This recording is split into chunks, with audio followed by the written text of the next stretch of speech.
Ladies and gentlemen, welcome to another Top Bunk Sports Live. I am your guy, David, and I got my co-host, Randy from Randy Talks Mets. What up, my guy? How we feeling? What's up? What's up, man? Feeling good, feeling great. Honestly, when it comes to the New York Mets, they are making moves, and man, I can't be any more happier, man. Randy Talks Mets, guys, on YouTube. Randy Talks Mets on Twitter. Yeah, man, let's go Mets. Absolutely. Well, let's get straight down to the important news of the day before anything else. Ladies and gentlemen, the Young Three is officially complete. And man, I don't know what else to say, man. We've a lot of people have been calling for this kid for a very long time, Hmm. and it's here, and it's here. Brandon Sproat, it was announced today earlier that Brandon Sproat was being officially called up to the main roster and will make the start on Saturday against or Saturday. I think it was Saturday or Sunday. Sunday, it's Sunday. Sunday, excuse me. Hmm. He will make the start on Sunday against the Cincinnati Reds. And that, my friend, is a very important series only because of the fact that when you're talking about a must-win series for the New York Mets, where the Cincinnati Reds right now are not only dealing with the fact that they got to chase us, but they got to fight for that, fight to get there with the San Francisco Giants, who pretty much dominated the Colorado Rockies and have the easier schedule than anybody else in the league right now. Winning that, taking a sweep or taking 2 out of 3 is very important in the Cincinnati series. And then you have Brandon Sproat coming up, and now the anticipation to see another young arm where we've already seen Nolan McLean, and Jonah Tong. Now you're adding another elite arm that was in your top 5 prospect list in Brandon Sproat, who everybody anticipated was going to come up. I mean, it was between him or Tyler McGill. I would have not been shocked if they would have called McGill because of the fact that, like I've said in the past, they cater to him so much. But because of the fact that he's trusting in these young arms to come up, and he thinks that, and David Stearns thinks that it's time.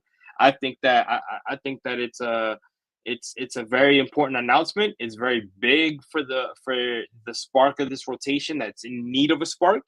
Hmm. Um, and I think it's going to be very interesting to see how he pitches in Cincinnati for his debut. I know it's going to be a lot of butterflies, but Randy, give me your thoughts on this.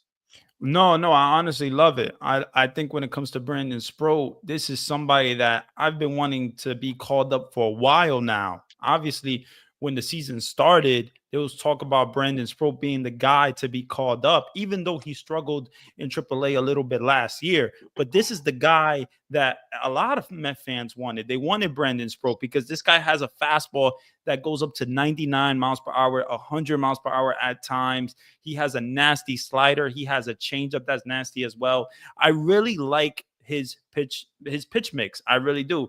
But the fact that you saw McLean and you seen Tong pass this guy, it's crazy because Tong and McLean were in AA when the season started. Brandon Sproat, when the season started, was in AAA. So it says a whole lot about where the progression of Nolan McLean and Jonah Tong, definitely what happened with them. And now you see they passed Brandon Sproat, but now it was like, when is Brandon Sproat going to get the call up?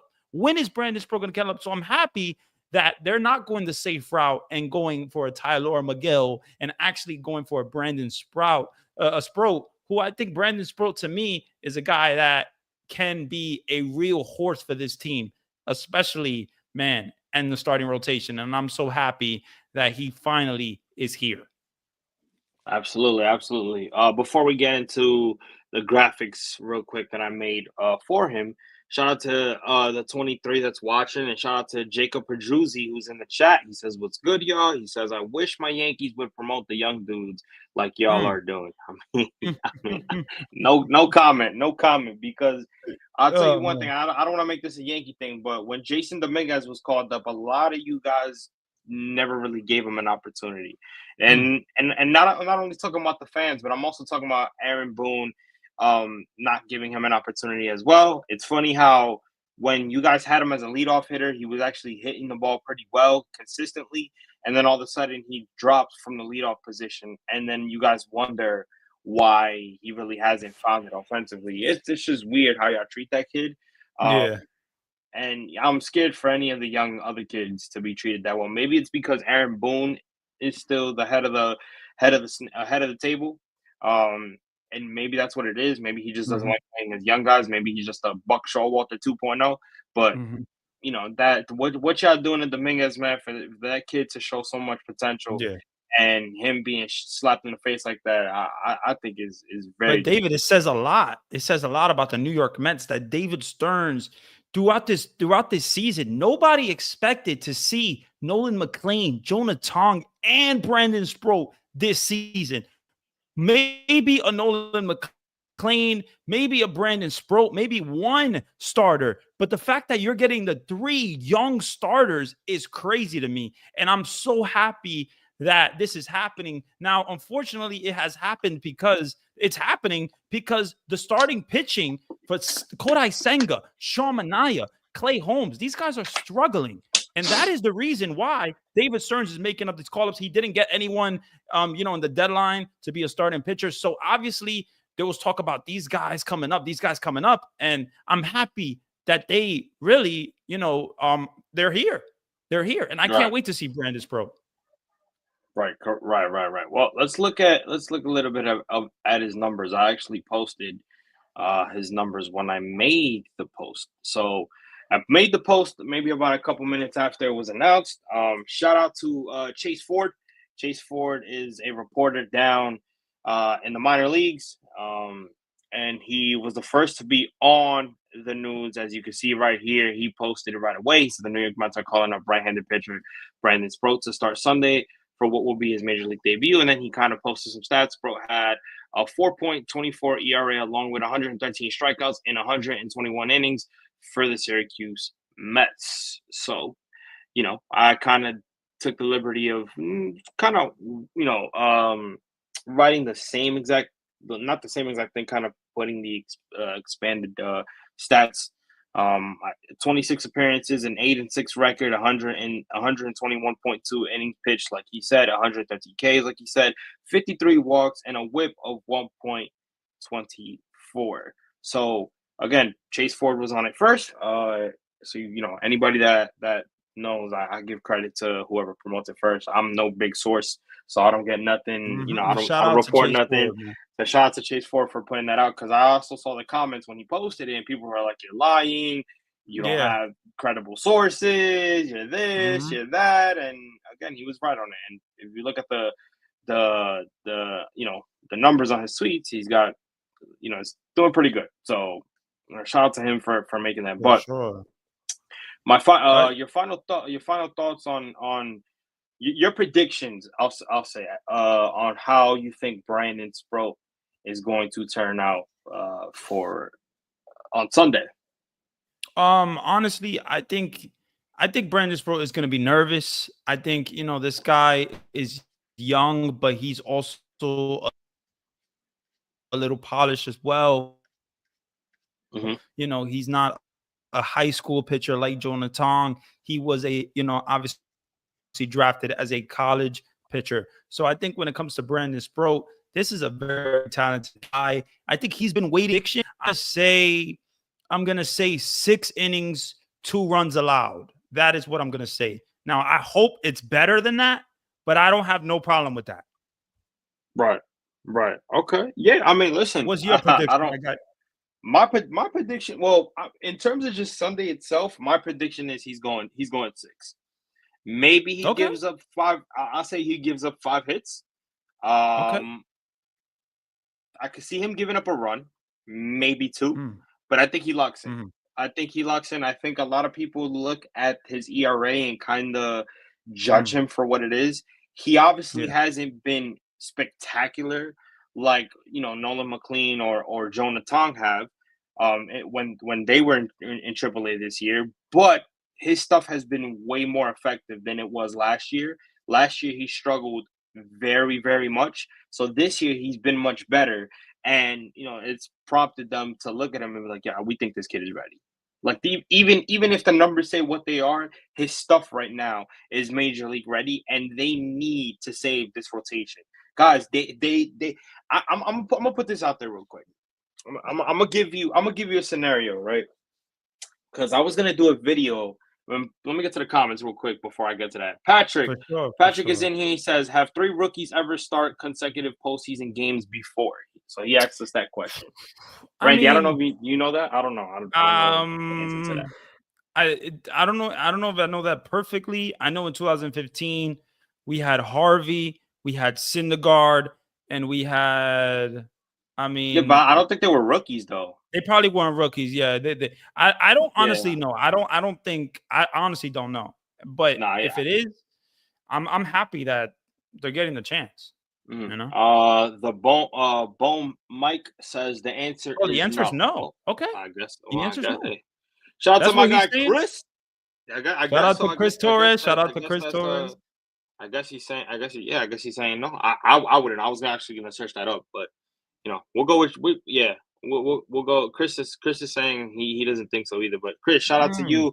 I'm gonna be on the live. I'm gonna be on a live on Seven Express podcast later on tonight with Chris. So mm. make sure y'all follow the Seven Express podcast on X, YouTube, and Instagram, and make sure you guys check out our live on YouTube at 8:30. But the question that I was gonna ask you is this, and this kind of goes to shout out to Queens Baseball, shout out to Pope.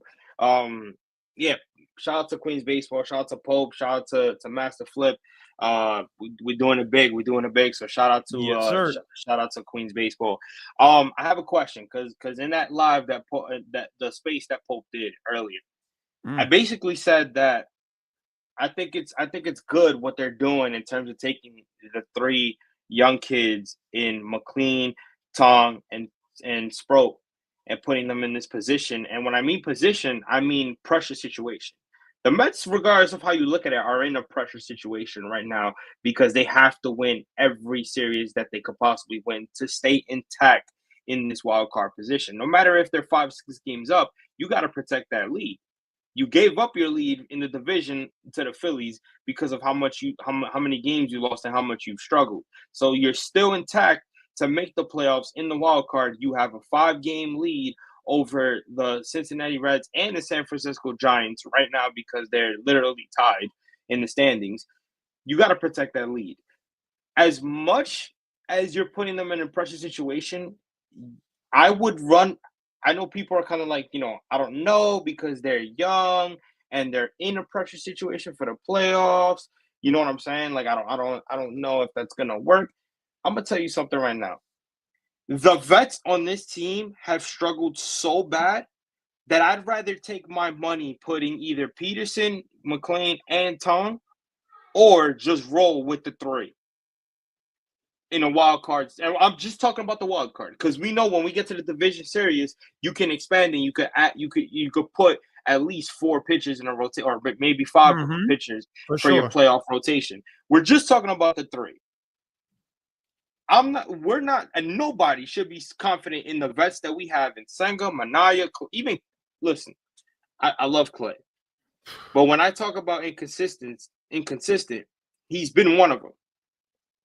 Fuck the record. Fuck the numbers on his ERA. Fuck them on the strikeouts and the innings pitched. Watch the games and go look at how inconsistent he has been.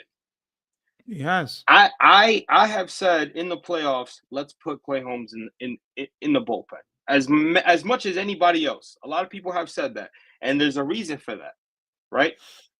Mm. I'd much rather roll with the punches of my young kids who have given you length, pause, who have gone more than 6 innings at times. Well, Tong is you can't really put it on Tong, but he would have if the defense didn't fuck him over in the 4th and 5th inning. But Yeah. Nolan McLean has been the only guy since being called up to go more than 6 innings. So I'd rather roll with the punches of my young kids and be like, yo, it's do or die, and hope that the offense continues its hot momentum and provides them with run support than going with the veterans who are really trash right now. Oh, I I don't know completely what you think. agree. I completely agree. I think when it comes to McLean, when it comes to these young kids, I think you got to have some confidence in these kids. You got to give these kids the chances right now because, like you said, the veterans are not giving him the veterans are just not doing the job.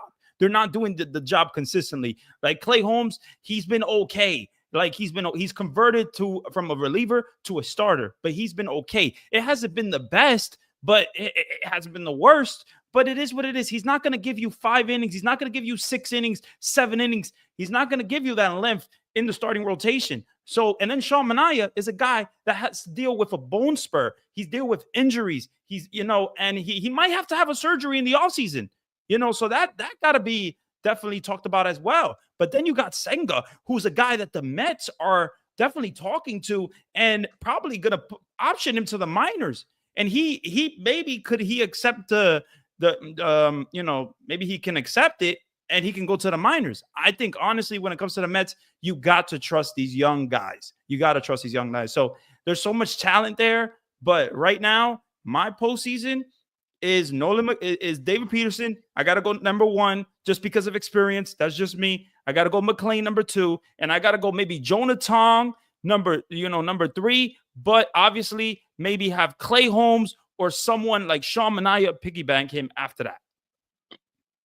Absolutely. Absolutely. Speaking of Nolan McLean, let's look at his numbers when he pitched in game 2 on Tuesday.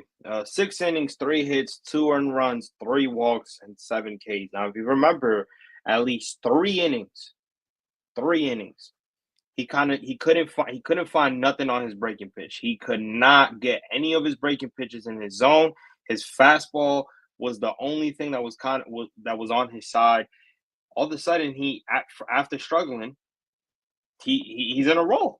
He retires 13 straight, and they couldn't touch him. They couldn't touch him. So that another immaculate start from Nolan McLean. But I do want to get to. But before we get to that, let me get to the comments. We got Sure.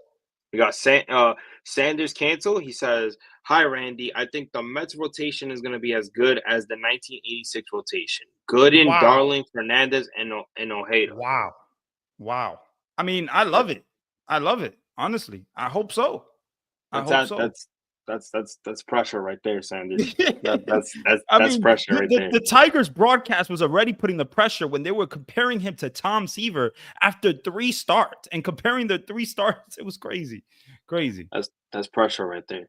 The bone Mike says Peterson is garbage. Wow.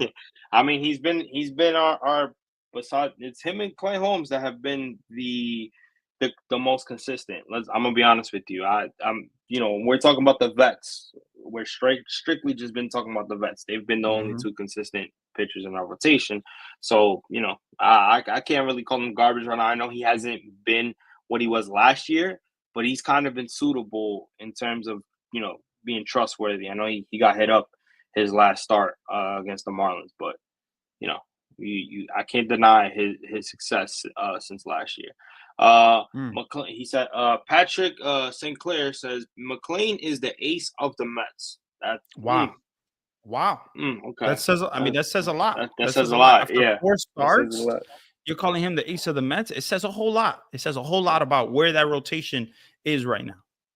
Sanders Cancel says McLean, Sproat, and Tong are going to lead the Mets to a World Series victory. These kids are going to be the ace. That is putting a lot of pressure. You guys are putting a lot of pressure on these kids, man. I mean, again, they've looked good so far, right? But you got to give them time, man. It takes time to adjust.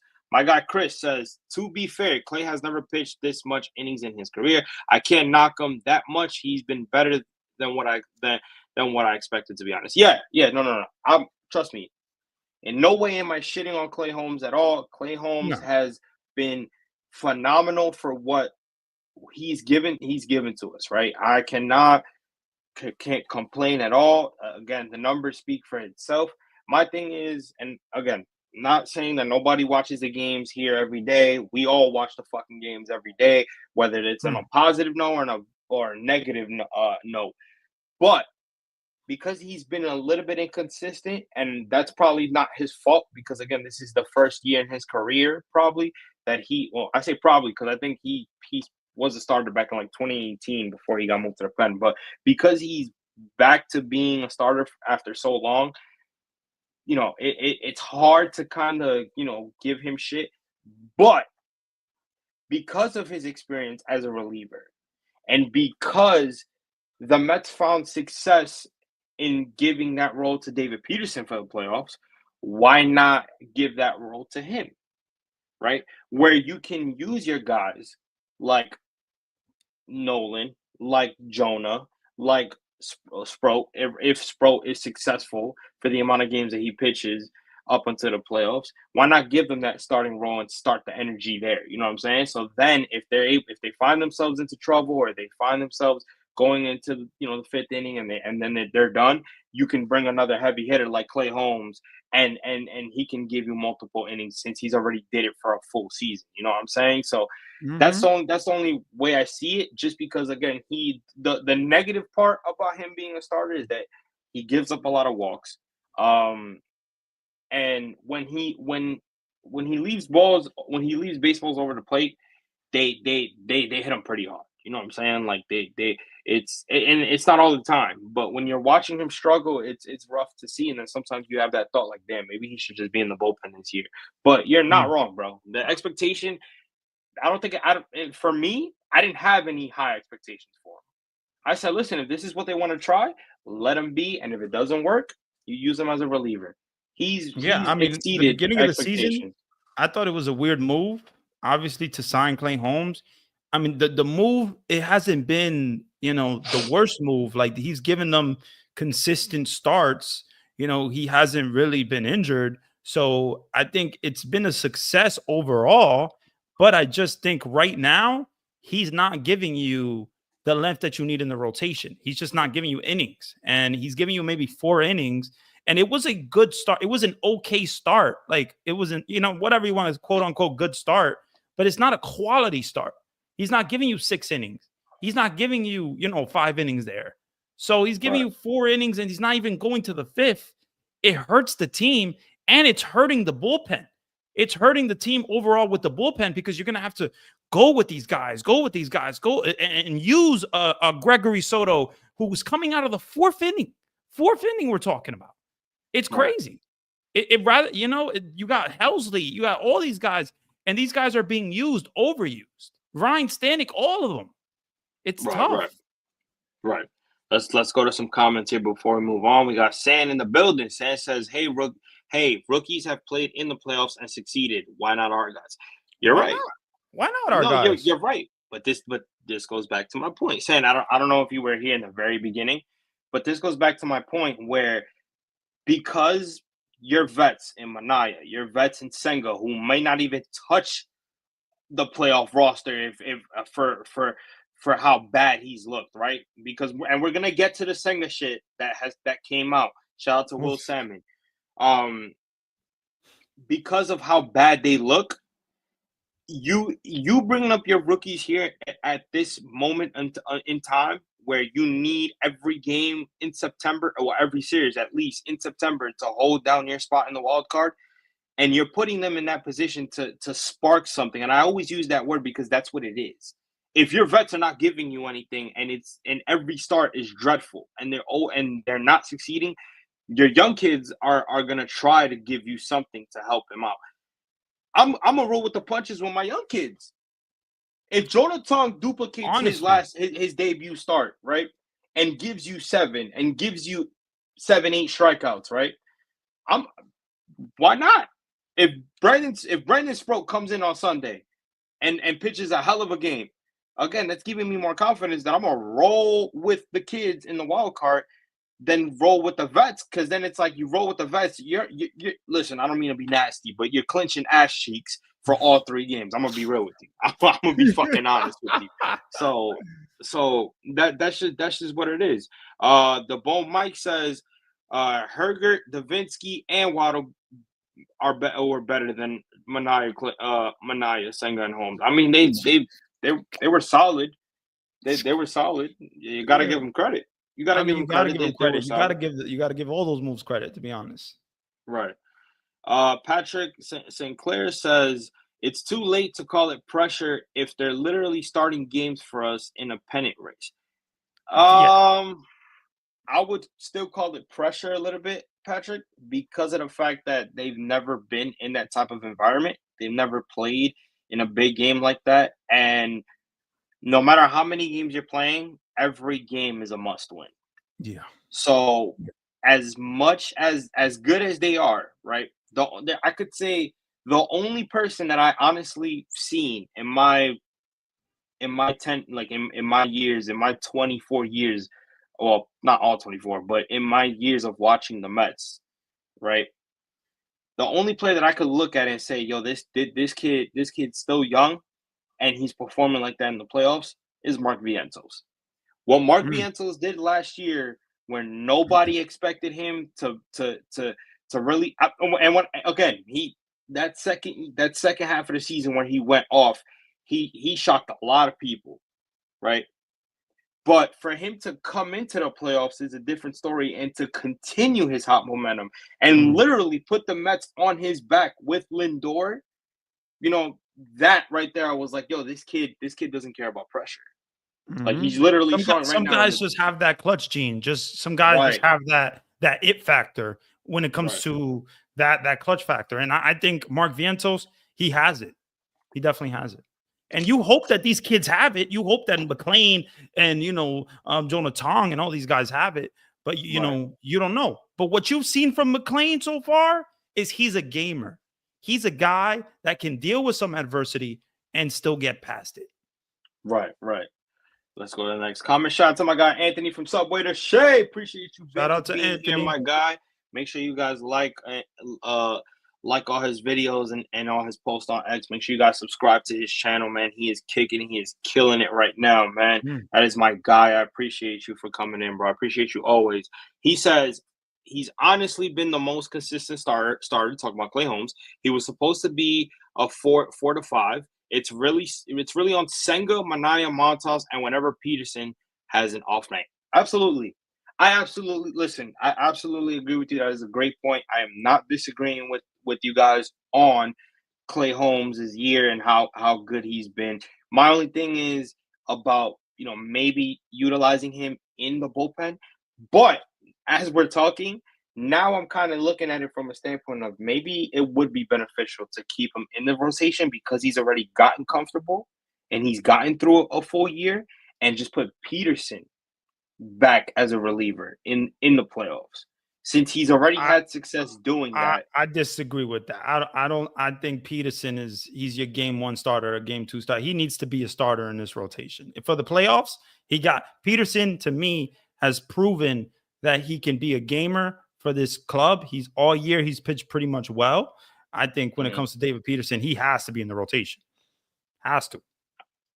It's a tough one. It's a tough one. I yeah, it's a tough one to think about. I'm gonna be honest with you. And then Anthony also adds on, the thing is, will the Mets risk having kids go over their pitch limits like Harvey for a playoff run? That's honestly a good question, bro.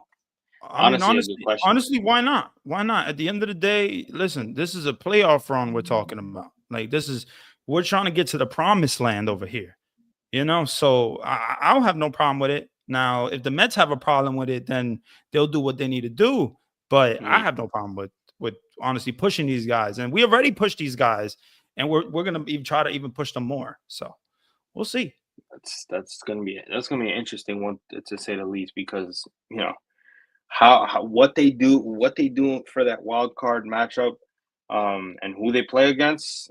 That's gonna be do they put their confidence in a struggling Manaya and in a struggling Peterson to a certain extent, um, or Clay? They roll the dice with Clay and be like, listen, you've kind of been our like Chris and Anthony were saying, you've been our most consistent pitcher. Why not? Jung Hoo Lee is in the building, and he says, what do the Mets do if Kodai Senga does not accept the demotion to the Phew. minors? I'm gonna get to that. I'm gonna We'll get get to to that. that. We'll We're gonna definitely get get to to that. that. I'm gonna put your comment as a star. Start right here, and we're gonna get to that. That's something that, like I said, shout out to Will Salmon, that I didn't even think of when it Mm. came to what they were gonna do with Kodai Senga. And that whole article, first of all, he's a fucking asshole. Shout out to Will, because he dropped that shit at like fucking 12 o'clock at night when I was about to go to bed because I had to be up for work the next morning. Okay, San says they have no choice. Team needs pitching, and the vets will be there for them. Cheer them on. Roll the dice and see where they land. That's where I was looking at it, but now that Anthony kind of showed it, kind of spoke on it, like they're on the pitching limit right now. They're on a pitching limit, so it's like, do you push that? Do you just literally just push that because you're in the playoffs, or do you try to use your vets and be like, all right, let's wake the fuck up, let's go, we're here now. Like you guys know what it takes. Let's fucking do it. So we'll see. Jung Hoo Lee adds, Peterson giving up 8 runs to the Marlins is embarrassing. Peterson is a fraud. I disagree with that. Guys have off nights, and yes, it was embarrassing that he gave up 8 runs to the Marlins, but guys have off nights. And if you realize, again, at this point, there's no use of complaining about it, because every time we play the Marlins, they play us very tough. They're a pesky team. We can never play the Marlins easy. And as you saw in that series, that's what it was. As frustrating as it is, because we are a much better team than the Miami Marlins, they always play us pesky, and it's always a difficult series. History seems to repeat itself every year. So I disagree with that comment, but to each his own. My girl Eva's in here. She says, "Hi, my friends. Great live. Keep up the good work. Appreciate you, Mama. Thank you." Appreciate you, Eva. Before we get into the nitty and gritty of the whole Kodai Senga thing, let's kind of just recap the series in Detroit. The Mets start off September with a 2-1 record. They took 2 out of 3 from the Detroit Tigers, and I'll tell you right now, I don't think anybody was giving us a chance, especially the way we took Game 1 and Game 2. I'm gonna tell you right now, I don't think, you look at the standings and you look at where Detroit's at and how they've been playing. Again, they're a really good hitting team. They don't back down. Their pitching is solid. Obviously, thank God, thank you Jesus, that we didn't fucking have to face Tyreek Skubal, because I think he would have fucking killed us. Who knows? But for real. Again, we took care of business. We took care of business. But for the first game, at least, when you pay attention to, and I'll go over the stat right here. I had Juan Soto. Juan Soto's best game, in my opinion, as a New York Met. 2 for 3. He scored in 2 runs. He had 6 RBIs with 2 walks and 1 grand salami that we were waiting for. I know everybody's talking about the 3-run homers and all that. A grand salami from Juan Soto, it was literally like a fresh of breath there. But and it was our first stream, David. Our first stream, David. Right. Our first stream. It's funny because we couldn't go live on yesterday's game, and they ended up losing. So I feel like we kind of played a part in that. But again, being able to come in there on the opener, the series opener, and kind of just dominate with 10 runs, it said something. And again, for Juan Soto to kind of lead the way and really play a big part of that, it just shows that he's on a tear right now. Then you go on to Game 2, right? You go on to Game 2, and the offensive power continued from there. A 12-5 win. Jeff McNeil, I had him as the player of the game. He went 3 for 5. He scored in 1 run, had 3 RBIs, and again, Jeff McNeil. Just want to talk about him for a second. Jeff McNeil, what can I say? Because you know what? I got to hold myself. Matter of fact, I might have to go print out an apology slip for Jeff McNeil. Jeff McNeil was a guy in May. I would say starting in May. I said, yo, we're probably going to have to trade this guy. Since I said that comment, since a lot of people wanted him gone, Jeff McNeil has been on a fucking tear. And again, we all said about the conversation with Jeff McNeil that his time was done. that it was Acuna's time, that it was Ronnie Mauricio's time, that it was Brett Beatty's time because they were having Brett Beatty play second base for a certain amount of time. We all said Jeff McNeil was done. Now look how the chips have unfolded. Acuna is barely playing the field, and he's only touching the field when he comes in for a pitch runner. Ronnie Mauricio is not getting no playing time.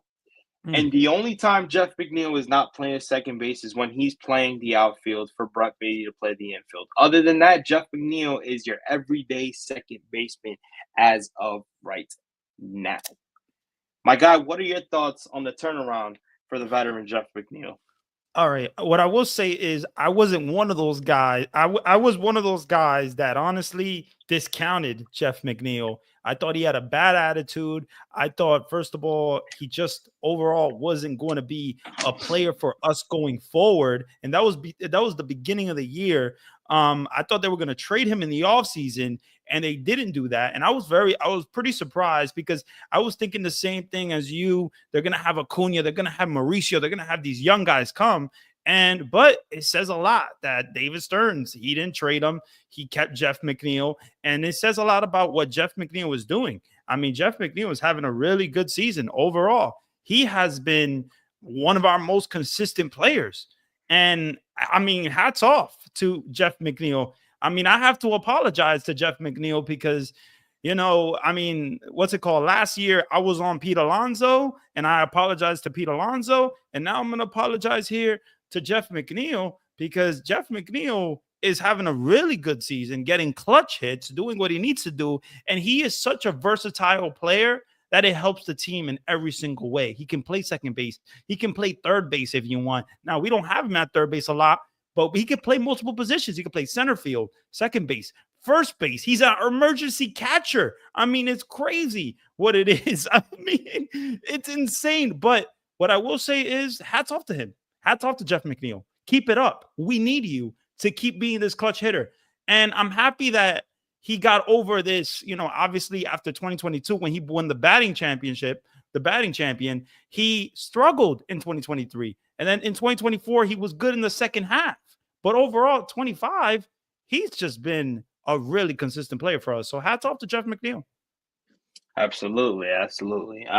Again, he was your player of the game for game 2. And then you go into game 3.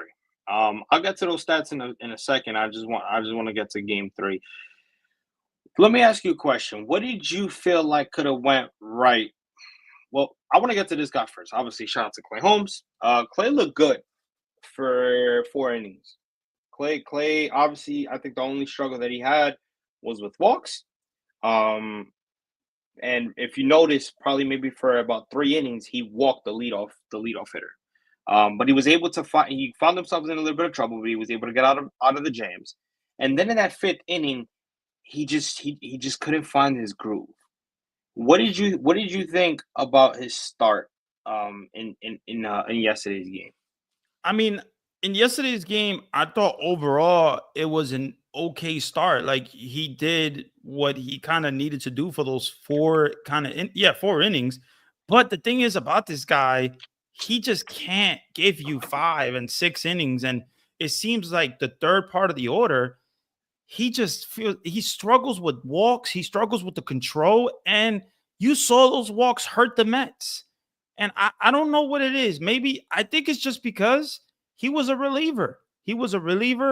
And he's still obviously converting to be a starter. But I think that has to do a lot with what you're getting. You're only getting 4 innings, maybe sometimes 5 innings, but really it's not a lot of length from Clay Holmes. But the walks to me, I don't know. The walks to me, he's been walking guys all year. We've seen the same thing all year. Clay Holmes with the control, it just hasn't been good.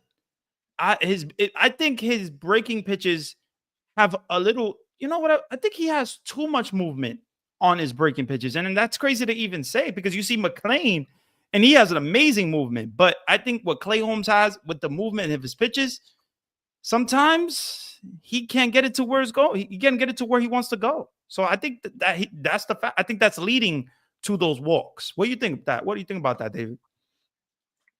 I think him not being able to find his his control on his breaking pitches is what's hurting him because his fastball's not bad. Like he's been really good with his fastball. He's had some good movement on his fastball. It's his breaking pitches that he tends to struggle with. Um, when his curveball is on, he gets a lot of swing and misses. But when it's not, he again it's out the zone. He walks guys because he relies on his curveball and changeup a lot. But his fastball's been on point. I just think in that inning, because he had already walked two guys, and then his pitch count was high when Mendoza came to take him out. I know a lot of people were kind of like, well, why don't you just leave him? I get it. He was at 80 something pitches when Mendoza took him out, but it's like you would have killed him if he would have stayed in there after putting two guys on, and then he would have given up the lead. Like Gregory Soto didn't help him out. I get that, And he walked but two guys in that same inning, David. He walked two guys in that same inning. So I don't have a problem with what Mendoza did, taking out Clay Holmes in that situation, because you're trying to win this game. And Clay Holmes, I'm sorry, but you're walking guys, and that's going to probably lead to runs. So right. you got to make decisions, and it's hard, but you got to make decisions. Right. Well, I mean, listen. Then once Gregory Soto came in and they hit the two run single that took a bad hop on Lindor, Mark Vientos, who has been hot, hits a nice RBI single to bring the Mets within one. But then all hell broke loose for the Mets when the bell tolled, but not for us. It tolled for the fucking Tigers. And Ryan Helsley once again comes in and shits the motherfucking bed and gives up a 3-run shot. I believe to Carpenter. Kerry And Carpenter, yeah. Kerry Carpenter, excuse me, not Kelly. Kerry Carpenter. and I'm just like, yo, this can't be. Mind you, if I'm not mistaken, I think he walked the first batter when he came in. And then he puts on another guy, if I'm not mistaken. I think it was 2 walks. So you would think to yourself, yeah, that this guy. I thought it was a bloop hit and then it was a walk. I might be bugging, but maybe I forgot exactly how they got on at this very moment, but I know obviously it was 2, and then Carpenter came in. Yeah. When he gives up that home run, and I'm just watching, and I'm like, I hope it just goes off the wall. I hope it just goes off the wall, and it goes over the wall. I'm like, yo, what is it? What is it with this guy? I don't know about you, bro, but I can't put my finger on. And I know the tipping pitches bullshit is out there. I get it, whatever. I just don't understand what it is, bro. Can anybody tell me, the 85 that's in here watching us? Do you guys want to comment and let me know what you guys think the problem with Ryan Helsley is? What the issue with him is? Because I'm gonna be honest with you. People like okay, there are people that got this notion that because he's struggling so bad that we lost the trade. I don't think we lost the trade. Like, did you have to give up a hefty price to get him? Yes. But I specifically remember everybody on X talking about that he was one of the best relief pitchers in the game when we got him. So I don't think we lost the trade. His performance, however, is where we're taking an L on because he sucks so bad. Yeah. But I can't put my finger, besides the tipping pitches shit, I can't put my finger on what the fuck is his problem. Like, even Mendoza, after the game yesterday, when they asked him about him, he basically was like, yo, we like he literally he's like, don't know. We don't know how to help this guy. We don't know how to help Ryan Helsley. When your manager who basically takes a bullet for you most of the time comes out and says that, that's a fucking problem to me. That's an issue. Because it's like, he can't, even he's sitting there. And I get that. People want to kill him and be like, why'd you put him in a high leverage situation? Let me tell y'all something. Ryan Helsley has a fucking job to do. And Ryan Helsley is going to be, with the high velocity on his fastball and the great movement on his fucking curve that he has and a good slider that he has, you're going to have to probably put him in high leverage situations at certain times. Oof. So the fact that this guy can't get it done, that's not on Mendoza. That's not on Jeremy Hefner. That's on Ryan Helsley. Yeah, now, but again, Carlos Mendoza could have brought in a Brooks Raley. He could have brought in a Diaz. He could have brought in a rested arms. They had a day off literally the next day, David, to be honest. So I think I understand that. No, I like get that. You're not wrong. You're not wrong. But at the same time, it's like, when is the excuses gonna stop?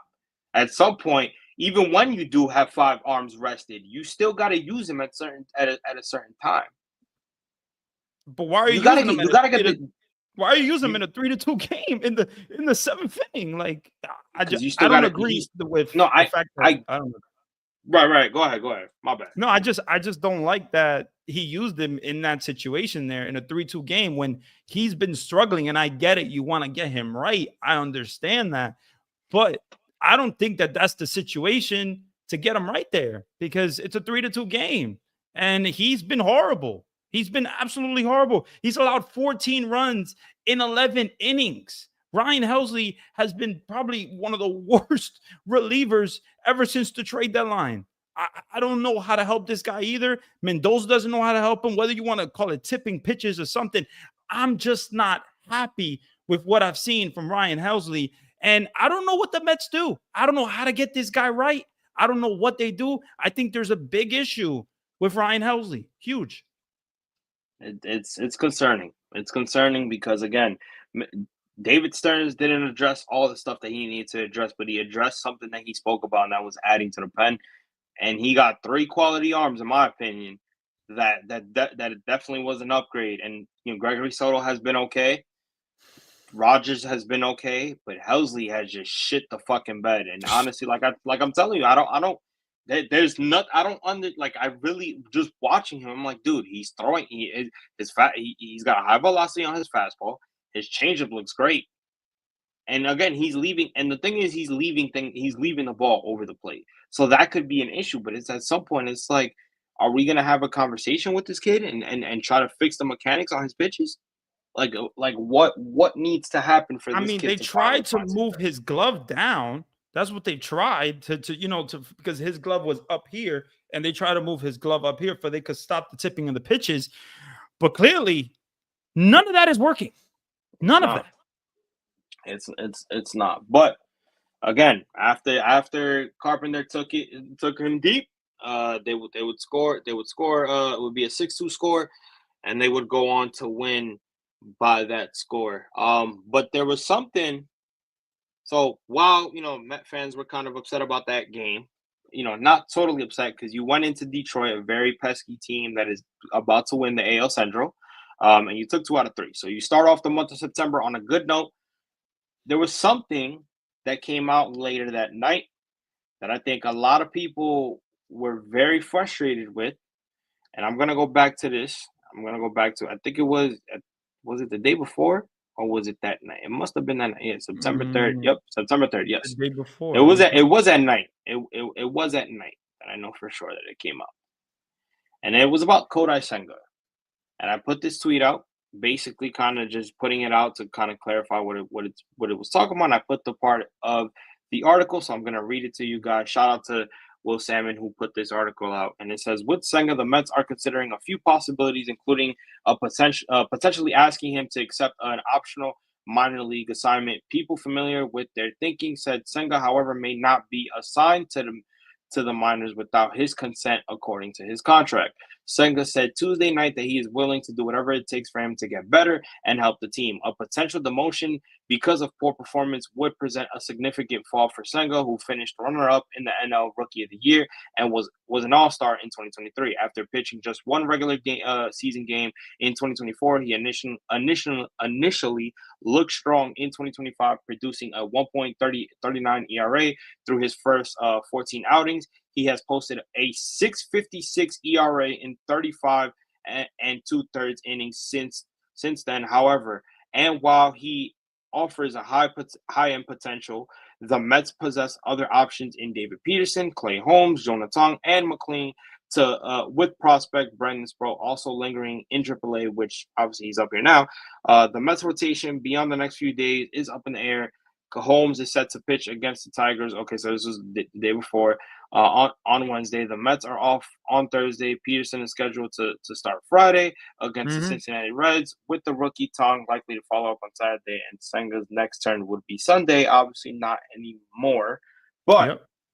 what? Give me your opinion on this article because I think it's very telling Um, Even though he hasn't really said anything, I think it I don't know what they do with him if he decides he doesn't want to go down. I mean, I think it says a lot that you've seen the reaction from Carlos Mendoza. You've seen the him actually Senga and talk in the post game interview saying he doesn't feel good with his body. He doesn't know what's going on. He's trying to be a competitor, but it's not working.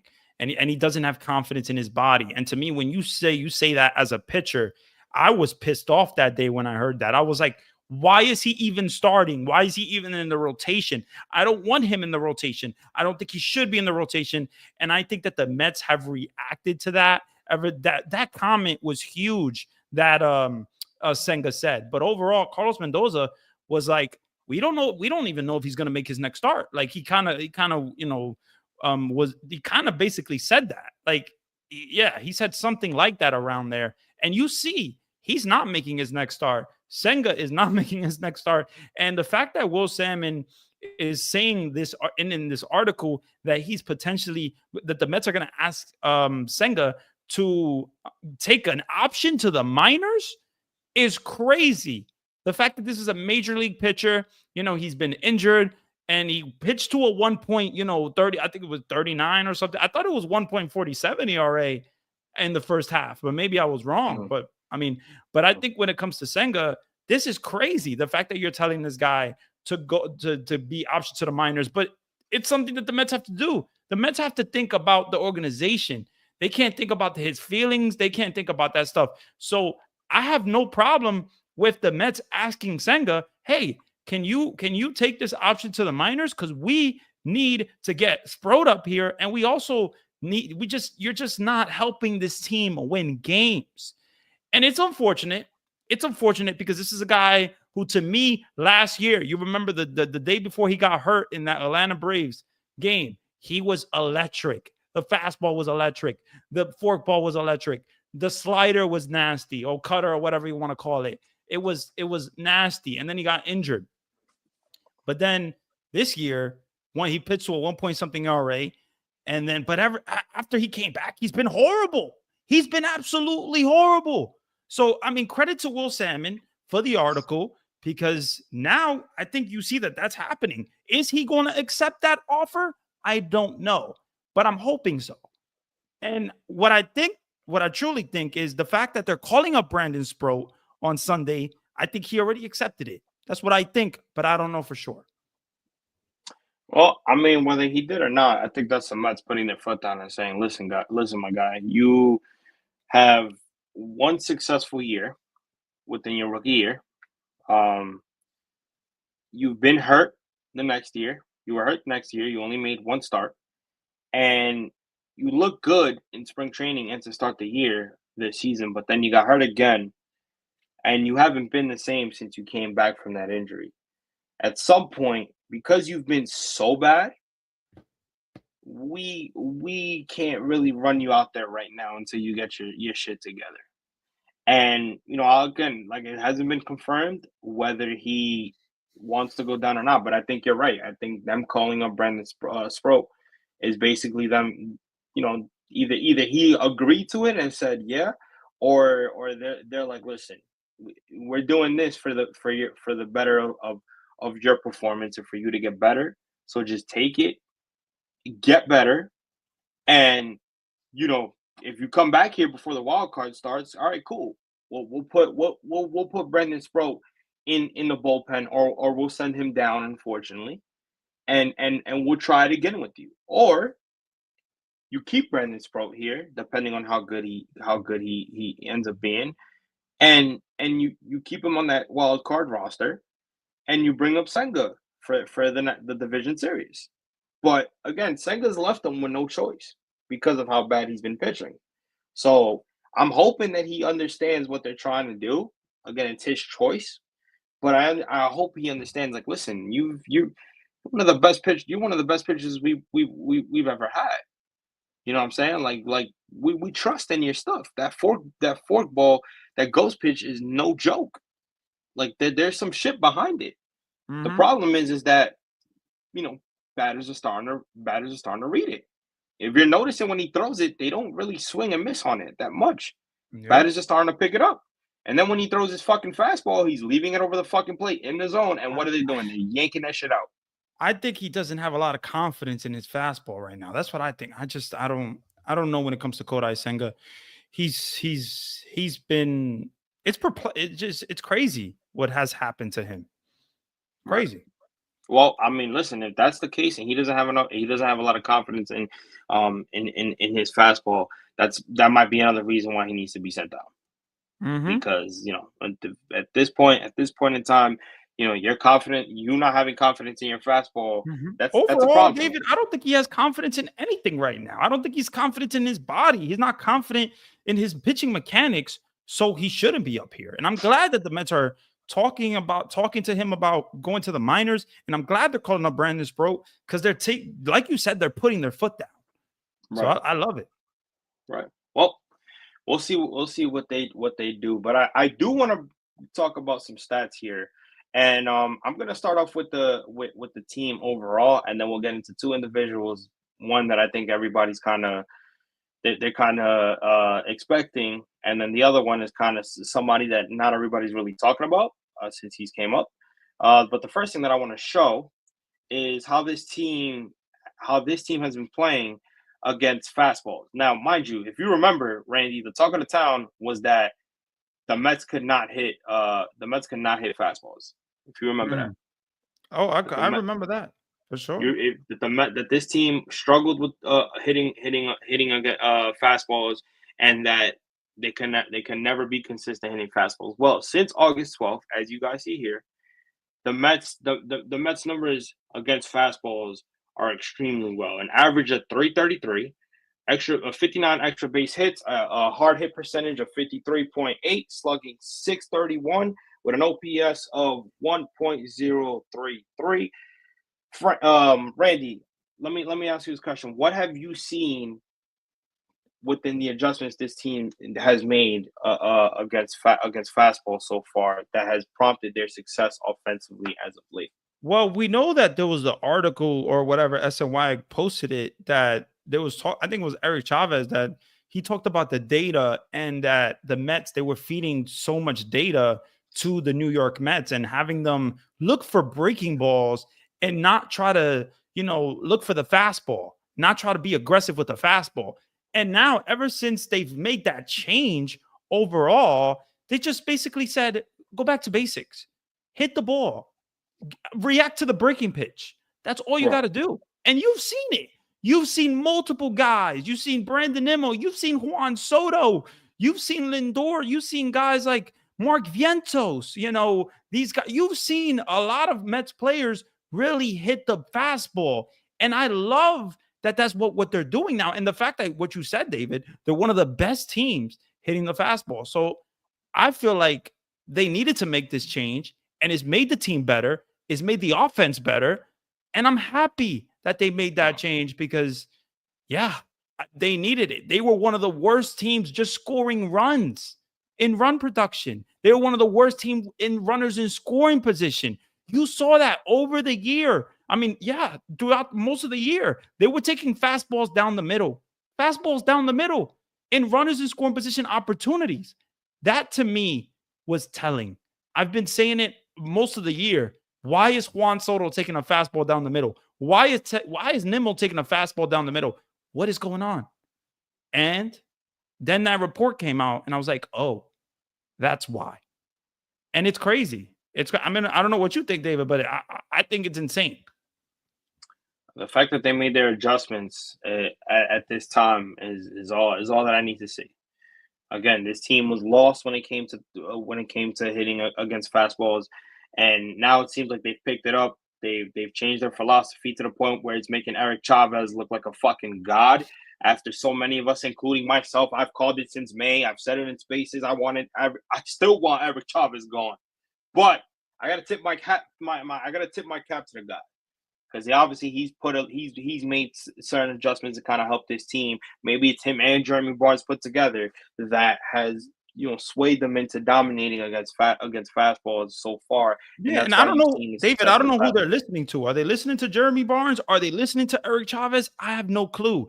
But when Right. you talk about, when you look at articles, it talks, Jeremy Barnes is the one that looks like he's the one that's telling these guys to look at the data, be analytics driven. So I don't know if we could just fault Eric Chavez for everything. Like, Right. but credit to the Mets in general, just making this change, because it's made the team Absolutely. much, much better.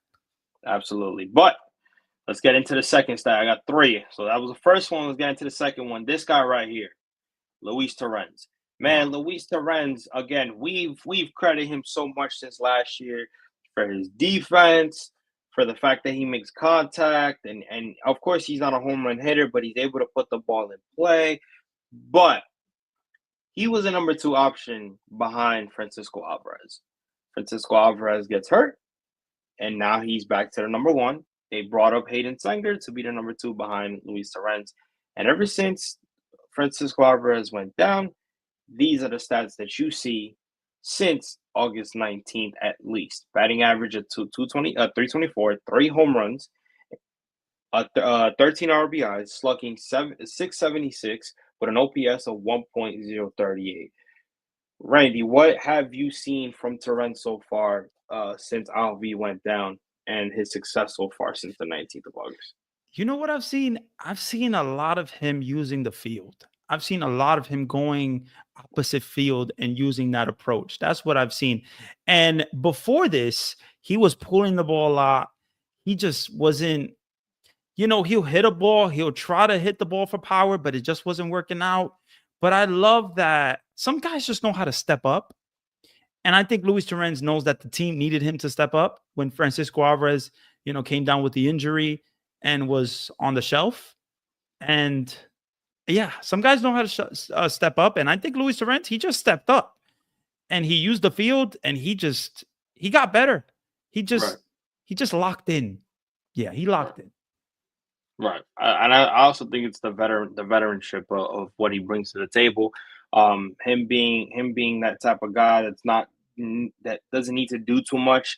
When you're looking for scoring in your lineup, you're not looking at Luis Torrens. And I think him understanding that, if everybody else is getting hot, I could get hot too. I don't got to Mm. do too much. I know I could trust my bat. Again, he's not a catcher that doesn't hit. Obviously, he wasn't better. He hasn't been better this year than last year, but he's been able to show some type of uh, consistency the last week or so, and just like I said, really put the ball in play, really come through, especially with runners in scoring position. And you got to tip your cap, man, because as soon as Alfie went down, they put the keys on him, specifically from the catching position. So he's done a tremendous job, man. But the last of the night is this guy right here, the Matatang of the New York Mets, ladies and gentlemen, Juan fucking Soto. And I got a beef to pick with a lot of you motherfuckers, man. I got a beef to pick with a lot of you motherfuckers because you guys all said he wasn't happy. He didn't want to be here. He's feeling the pressure.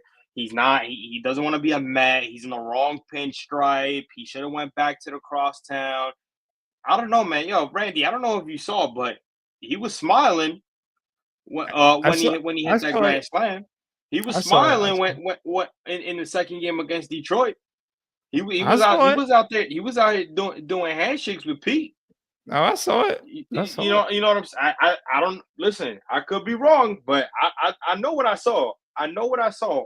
But Juan Soto has been on a fucking tear Mm. since the end of August, going into the beginning of September. Let me just read you some stats. So you look at his 2025 stats. Average 259. Say whatever you want about his average. I don't give a fuck. 37 home runs, 91 RBIs. But here's the one that surprises me the most: 91 stolen bases. That's the one 91? right there. 91 stolen bases 91 stolen bases? since I posted that. Yes, sir. This man is fucking Wow. robbing bags like nothing. Like he's a fucking leadoff hitter. Like he's Billy Hamilton part two. Like that is what he's doing right now. And that's the fucking season that he's having with an OPS of 923. Then you look at the Mm. last 7 games, and this was posted, like I said, this was posted after game 2. Last 7 games, average of 417, 5 home runs, 13 RBIs, 5 stolen bases, slugging 1.125. there's nothing much I can fucking say. Randy, your thoughts on Juan Soto's recent success coming in before we wrap it up here. Oh man, I think when it comes to Juan Soto, I love it. I love what I've seen from him. I love the success. He's been awesome. He's been great. He's hitting with runners in scoring position at a really good time that the Mets need. So I'm just really happy with what I've seen from Juan Soto. I feel like he's embraced being a Met. He feels comfortable now. In the beginning of the season, you saw the body language. It didn't look that great, but it takes time. These guys are human, and he needed time to get accustomed to a team. And I think he's now accustomed to the team and he's killing it. And he talks about him getting MVP votes now. This is a guy that wasn't even an all-star and was, robbed. So he got robbed. Juan Soto should have been an all-star. Juan Soto should have been an all-star over Julio Rodriguez and Fernando Tatis. Go look at the stats right before we started the All-Star break. Completely agree. He had better stats than Fernando Tatis. He had better stats than Julio Rodriguez. He had better stats than Corbin Carroll as well. Corbin Carroll, he had better stats than. Right. But again, since the league and everybody in the league want to kiss ass and want to play favorites, so be it. So be it. I think that motivates him. I think that motivated him to be like, you know what? Okay, y'all want to disrespect me like that? Cool. I can't wait. Let me just correct David here with the stolen bases for Juan Soto. He had 27 stolen bases, but it says 91. But he had 27. No, that's what I'm saying. 27 on the year, but it says 91. It said 91 on the thing. Is that career? That's career wise, right? Oh, maybe is that career wise? Is that what you were saying? No, it says Juan Soto and 20. That's an error on me, guys. Okay. My bad. That's an error on me, guys, because I put that as I looked at the career wise by accident. Everybody in the fucking thing is probably like, what the fuck? No. I just are you high? Are you high? See, this is why I have a co-host, because if I make mistakes like that, at least you could tell me right then and there. My bad, y'all. My bad. But yo, I appreciate y'all, man. There's 101 in here so far, man. We appreciate those that were commenting with us, that were keeping us active, that were watching just to watch. We appreciate you guys, man. The Mets have a day off. I hope everybody had a nice day off, kind of relaxed, kind of got away a little bit from the Mets and just kind of enjoyed it with their family, man. If any of you guys have kids, I hope everybody had a nice and healthy and safe first day of school.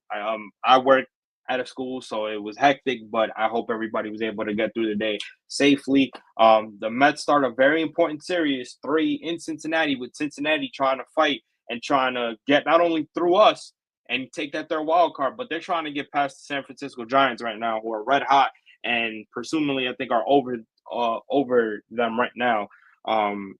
So they lost to Toronto yesterday, and now they come in to try to take us off our game and send us a message, but I don't see it that way. But a big game to start on Friday. David Peterson takes them out. Randy, any last thoughts before we wrap it up? No, I mean, this was a great stream. Appreciate you having me. You're great, man. You're awesome. And man, you're my brother. At the end of the day, I think when it comes to David Peterson also, I just want him to have a good start. Just bounce back. Let's see what happens. But let's go Mets. That's it. Let's go Mets, man. Appreciate y'all, man. Y'all have a good night, and we will check you guys on the next video.